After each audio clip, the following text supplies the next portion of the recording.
વર્ષ 2026માં માતા લક્ષ્મીની કૃપા મેળવવા અને ઘરની સુખ સમૃદ્ધિ વધારવા માટે તમે નીચે મુજબના સરળ અને સાત્વિક ઉપાયો કરી શકો છો. માતા લક્ષ્મી માત્ર ધન જ નહીં પરંતુ શાંતિ અને વૈભવ પણ પ્રદાન કરે છે. અહીં કેટલીક શ્રેષ્ઠ ઉપાયો છે.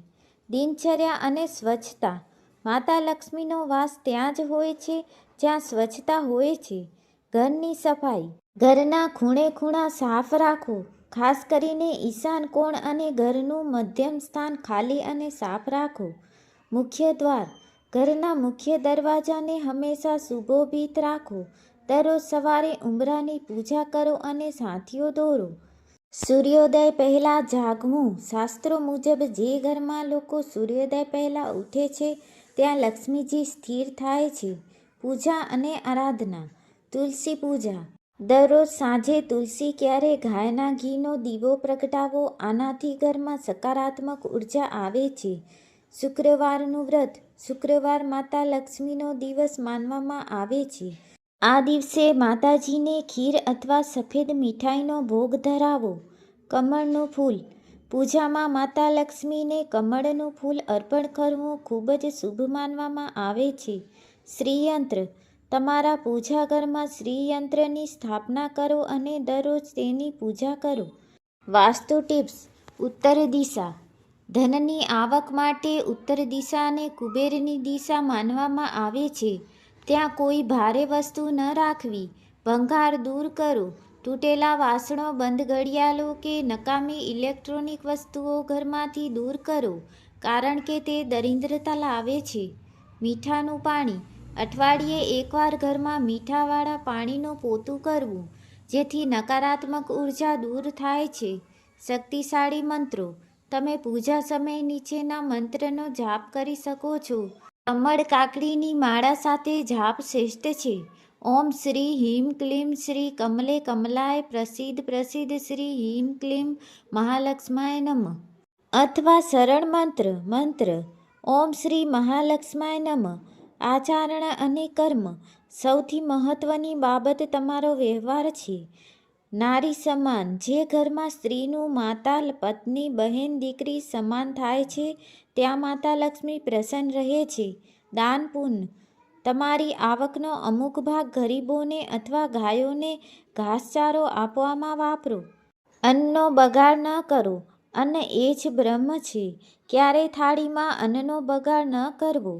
યાદ રાખો, ઉપાયોની સાથે સાથે મહેનત અને પ્રામાણિકતા પણ એટલી જ જરૂરી છે. રસોડું અને અન્નપૂર્ણા. રસોડું એ ઘરનું સૌથી મુખ્ય સ્થાન છે. રાત્રે એઠા વાસણ. રાત્રે રસોડામાં ક્યારેય એઠા ગંદા વાસણ રાખીને સૂવું નહીં. રસોડું સાફ કરીને સૂવાથી ઘરમાં બરકત રહે છે. પાણીનું સ્થાન. પાણિયારું. પીવાના પાણીના સ્થાને માટલા પાસે રોજ સાંજે ઘીનો દીવો કરવો. આ પિતૃઓ અને દેવી લક્ષ્મી બંનેને પ્રસન્ન કરે છે. શંખ અને કોડીનો ઉપયોગ. દક્ષિણાવંતી શંખ. ઘરમાં દક્ષિણાવંતી શંખ રાખવો ખૂબ જ શુભ છે. શુક્રવારે આ શંખમાં પાણી અને દૂધ ભરીને ભગવાન વિષ્ણુ અને લક્ષ્મીજીનો અભિષેક કરવાથી ધન પ્રાપ્તિ થાય છે. પીળી કોડી.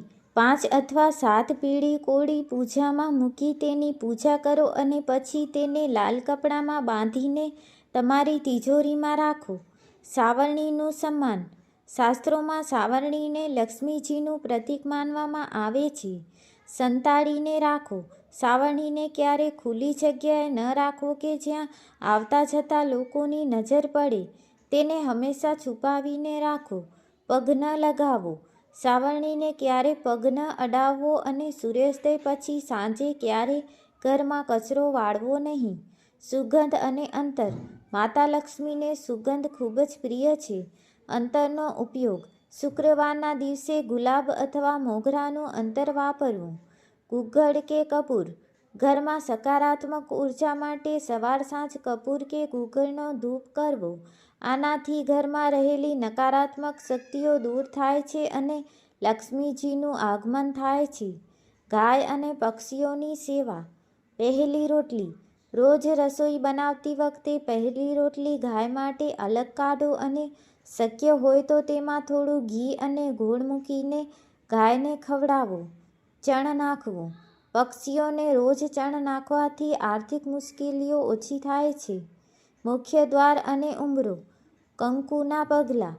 તહેવારોમાં અથવા ખાસ દિવસે જેમ કે પૂનમ કે શુક્રવાર ઘરના મુખ્ય દરવાજાથી અંદરની તરફ આવતા હો તેવા લક્ષ્મીજીના પગલાં કંકુથી દોરવા અથવા સ્ટીકર લગાવવા. તોરણ.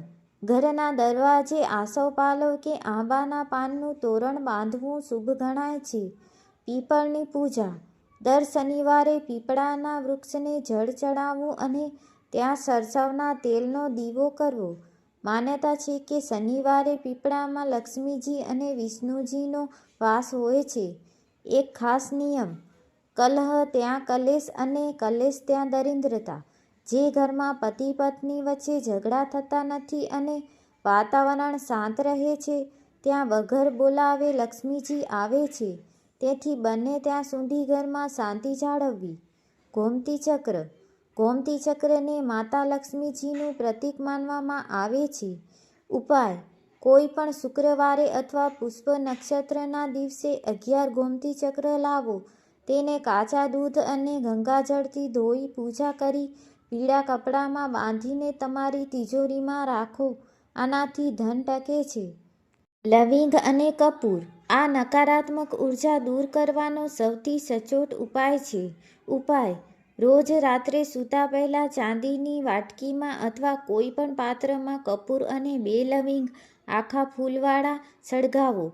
આખા ઘરમાં તેનો ધૂપ ફેરવો. આનાથી ઘરનો અવરોધો દૂર થાય છે.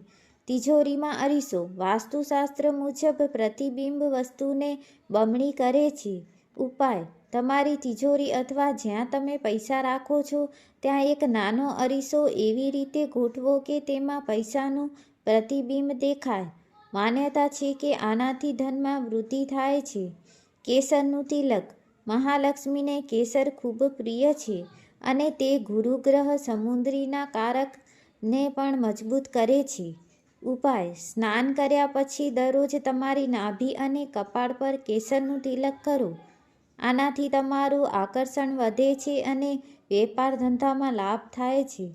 શુક્રવારનો ખાસ નિયમ. શુક્રવાર માતા લક્ષ્મીનો દિવસ છે. ખાટી વસ્તુ ન આપવી. શુક્રવારના દિવસે કોઈને પણ ખાટી વસ્તુ જેમ કે લીંબુ છાશ આંબલી દાનમાં કે ઉધાર ન આપવી જોઈએ.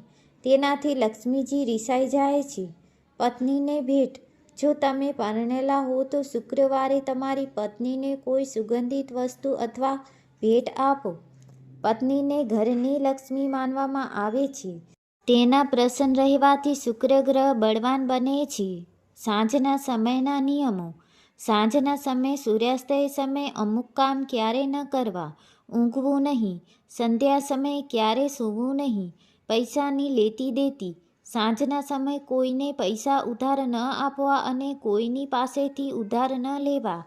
રડવું કે ઝઘડવું. આ સમયે ઘરમાં કલેશ ન કરવો. નાળિયેરનો ઉપાય. એકાશ્રી નાળિયેર.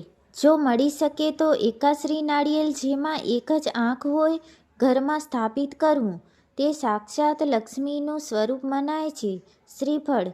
રોજ પૂજા કરતી વખતે લક્ષ્મીજીને શ્રીફળ આખું નાળિયેર અર્પણ કરવું પણ શુભ છે. કીડિયારું પૂરવું. ઉપાય. ખાંડ અને લોટ મિક્સ કરી અથવા શેકેલો લોટ અને ગોળ મિક્સ કરી ઝાડના થડ પાસે અથવા જ્યાં કીડીઓ હોય ત્યાં નાખવું. આ ગુપ્તદાન છે જેનું ફળ ખૂબ જ મોટું મળે છે. ઈશાન ખૂણામાં જળ. ઉપાય. ઘરના ઈશાન ખૂણામાં હંમેશા એક પાત્રમાં ગંગાજળ અથવા ચોખ્ખું પાણી ભરીને રાખવું. તેને રોજ બદલતા રહેવું. આનાથી ઘરમાંથી આર્થિક તંગી દૂર થાય છે.